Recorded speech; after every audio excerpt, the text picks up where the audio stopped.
Si les cathédrales se sont élevées au Moyen-Âge, c'est en partie grâce au petit pois. Entre la chute de l'Empire romain et l'an 1000, les périodes de famine s'enchaînent en Europe. On mange surtout du pain, du blé, très peu de protéines, les populations sont assez chétives. Les gens étaient sous-alimentés, les animaux aussi, les squelettes qu'on a retrouvés sont très faibles, très petits. Et il y a une révolution en l'an 1000. En fait, tout d'un coup, on voit des cathédrales, des bâtiments en pierre, alors qu'avant, on construisait en terre, en bois, en paille. Un historien américain, Lynn White Jr., s'est posé la question, mais qu'est-ce qui s'est passé ? Ce qui s'est passé, c'est que le régime alimentaire s'est transformé grâce à plusieurs innovations agricoles.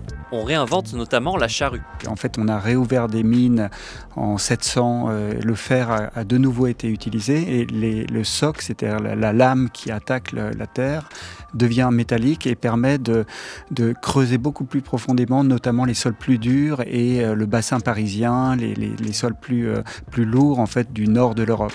Autre invention, le collier d'épaule remplace le collier de cou, ce qui permet de ne plus étrangler les chevaux qui labourent. On développe aussi l'assolement triennal, le fait d'alterner les cultures sur 3 ans, avec une année en jachère pour éviter de surexploiter les sols. Combiné à un adoucissement du climat, tout ça va augmenter les rendements, notamment dans 2 aliments capitaux. L'avoine pour nourrir les chevaux et les légumineuses, source de protéines précieuses dans l'alimentation humaine.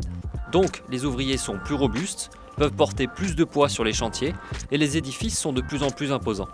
Une révolution dans l'assiette contribue, aux côtés d'autres facteurs comme les progrès techniques, à une transformation architecturale. Alors ça peut paraître farfelu peut-être, mais en réalité quand on voit ce qui se passe avec l'arrivée du pétrole ou du charbon au 19e siècle, tout d'un coup on a des gratte-ciel qu'on ne pourrait jamais construire si on n'avait pas de charbon. Donc en réalité il y a une forme d'adéquation entre la grandeur des bâtiments, le type d'architecture et les types d'énergie qu'on a à disposition. Si la construction des cathédrales vous intrigue, voici de quoi nourrir votre curiosité en 8 épisodes.